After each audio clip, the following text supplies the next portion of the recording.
तो दोस्तों, आज के क्लास में हम लोग डिस्कस करेंगे गांधी जी की सब्सटेंस ऑफ स्वराज। उनका जो स्वराज का जो आइडियल था, उसका मूल अर्थ क्या था, उसका मूल सब्सटेंस क्या था, उसको हम लोग डिटेल्स में यहाँ पे डिस्कस करेंगे। तो चलिए शुरू करते हैं।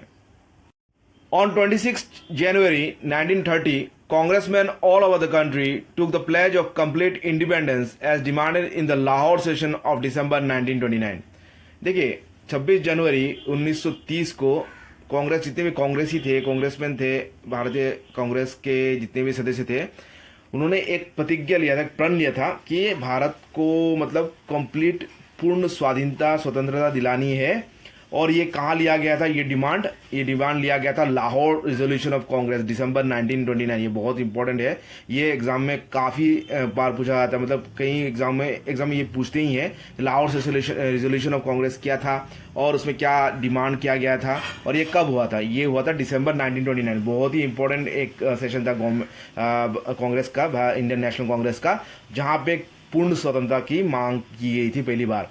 और जनवरी 30 1930 इन यंग इंडिया, देखिए एक लेखनी थी गांधी जी के यंग इंडिया। तो इसमें जनवरी 30 1930 को गांधी जी ने उनका जो पूरा जो उनकी जो स्वतंत्रता का सब्सटेंस ऑफ इंडिपेंडेंस, स्वतंत्रता का जो मूल अर्थ है, उसके बारे में उन्होंने उल्लेख किया था या टिप्पणी की थी। तो ये क्या क्या था उनका, गांधी जी के हिसाब से इंडिपेंडेंस या पूर्ण स्वराज या इंडिपेंडेंस का क्या अर्थ है, ये हम लोग जानते हैं। यहाँ पे चलिए देख लेते हैं। सो एक नंबर का पॉइंट था टोटल प्रोहिबिशन, मतलब जितने भी आपका जो भी अल्कोहलिक ड्रिंक्स है या जो इंटॉक्सिकेंट्स है, ये सब से मतलब इसका प्रोहिबिशन करना है, सरकार को पूरा इसमें रोक लगाना है। फिर 2 नंबर का जो पॉइंट है वो ये है reduction of pound rupee exchange ratio from 1 shilling 6 pence to 1 shilling 4 pence. जो पाउंड शिलिंग जो एक्सचेंज रेशियो था उस समय का था आपका 1 रुपया 6 पेंस। 1 शिलिंग 1 रुपया 1 शिलिंग कहा जाता उस समय। 1 शिलिंग मतलब 1 रुपया पाउंड और रुपये में जो 1 रुपया में और 1 शिलिंग में ये डिफरेंस था। तो 1 रुपया देने से आपको 1 शिलिंग 6 पेंस मिलता था। तो गांधी जी को उसको तब्दील करके 1 शिलिंग 4 पेंस तक ले आने का उनका मतलब जो वैल्यू था पाउंड का रुपये के अगेंस्ट में उसको थोड़ा कम 2 पैसा 2 पेंस कम करने का उनका डिमांड था। इससे क्या होता है, इसका भारतीय अर्थव्यवस्था को और मजबूती मिलती। और तीसरा पॉइंट था reduction of land revenue by at least 50% and making it as subject to legislative control.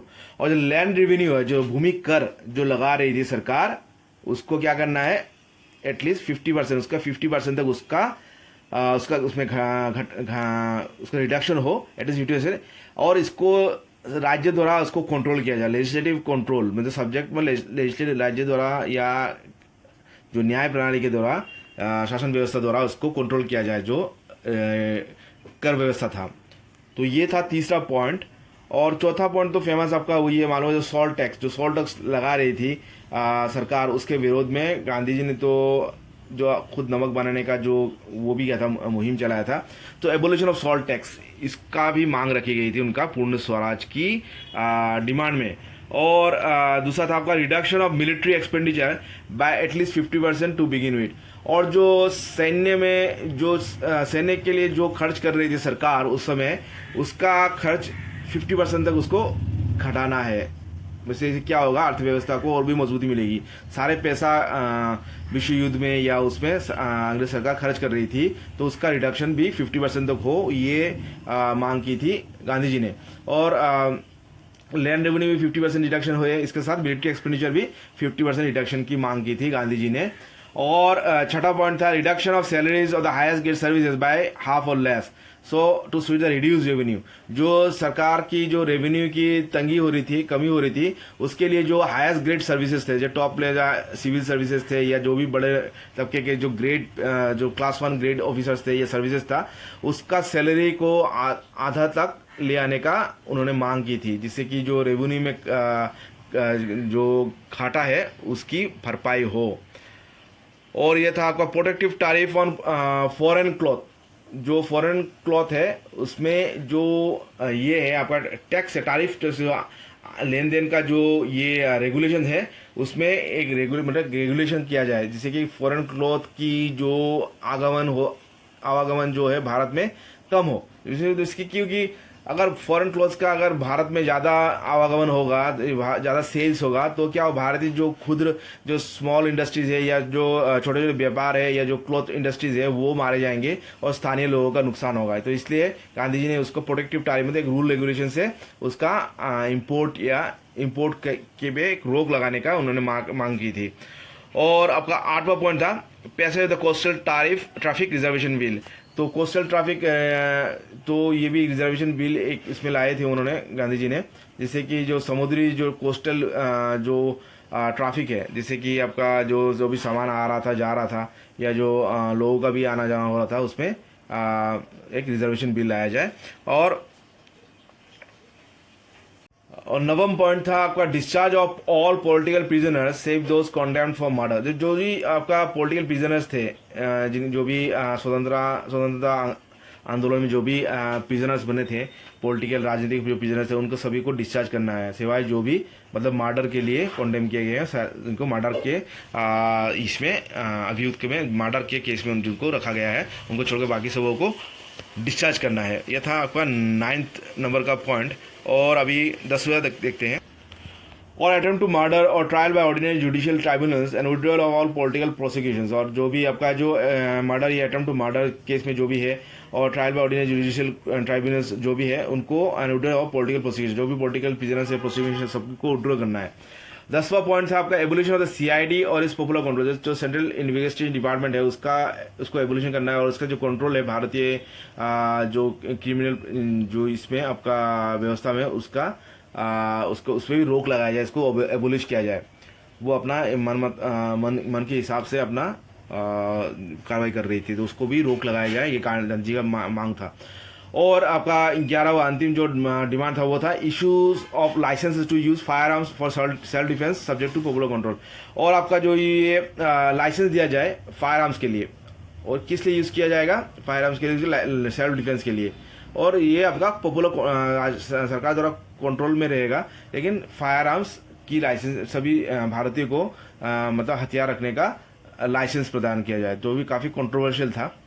ठीक है, तो अभी ये जो डिमांड्स थे, पॉपुलर जो डिमांड्स की थी, जो पूर्ण स्वराज की जो मांग थी या सब्सटेंस थी, उसमें क्या देखा जाता है, जो the demands it can be seen water down the concept of complete independence. जो पूर्ण इंडिपेंडेंस की जो मांग थी लाहौर रिजोल्यूशन में जो मांग की थी कांग्रेस ने, तो उसको बिल्कुल ही मतलब उसमें पानी फेर दिया था ये गांधी जी का ये डिमांड ऑफ स्वराज, क्योंकि जो पूर्ण इंडिपेंडेंस की तो बात यहाँ पे नहीं कर रही थी, नहीं आ रहा था यहाँ पे, जो भी था कंट्रोलिंग था, ये उसको एबोलिश करना, ये सॉल्ट टैक्स नहीं लगाना है, या टैरिफ बिल, या जो भी आपका तो कुछ इकोनॉमिक पॉलिसीज ही था ज़्यादा, मतलब कंप्लीट इंडिपेंडेंस की तो मांग यहाँ पे देखा नहीं जाता है।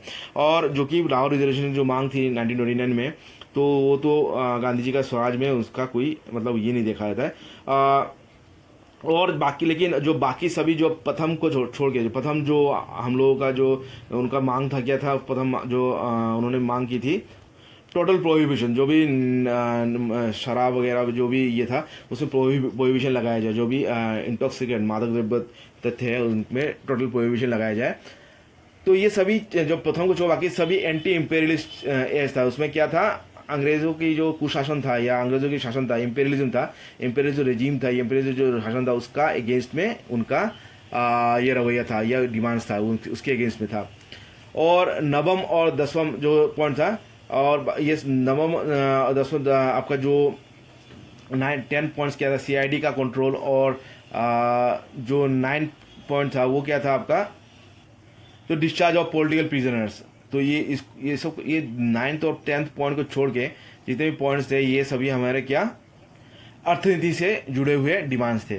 तो गांधी जी का हम लोग कह सकते हैं जो सब्सटेंस ऑफ स्वराज है, उनका जो मूल उद्देश्य स्वराज का, वो मिला जुला कह सकते हैं, ज़्यादातर वो आर्थिक था, और एक दो को छोड़ के, और बाकी आर्थिक और जो अंग्रेजों की कुशासन था उसके खिलाफ था। लेकिन यहाँ पे हम नहीं कह सकते कि ये गांधी जी का जो कांग्रेस की डिमांड था पूर्ण स्वराज की लाहौर रिजर्वेशन में जो लिया गया था, उससे कोई मतलब मिला जुला कोई डिमांड है, पूर्ण स्वराज का तो डिमांड यहाँ पे देखा ही नहीं जाता है। तो ये है आपका main substance of Gandhi ji का कॉन्सेप्ट, मेन कॉन्सेप्ट या सब्सटेंस ऑफ स्वराज। तो स्वराज के मारे गांधी जी का क्या माने था स्वराज का, अगर एग्जाम में आता है तो आप लोग ये सब लिख सकते हैं। उनका मेन क्या था, एंटी इम्पेरियलिस्ट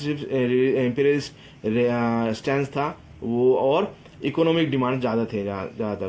तो मूलतः ये इकोनॉमी और जो फॉरेन इम्पेरियलिज्म था, फॉरेन कुशासन था, उसके अगेंस्ट में था, और कंप्लीट इंडिपेंडेंस का यहाँ पे ज़्यादा मांग दिखाई नहीं देता है। तो दोस्तों ये था गांधी जी का सब्सटेंस ऑफ स्वराज। आशा करता हूँ आप लोगों को समझ में आया है। अगर कुछ डाउट है तो कमेंट सेक्शन लिखिएगा और चैनल को सब्सक्राइब करके रखिएगा।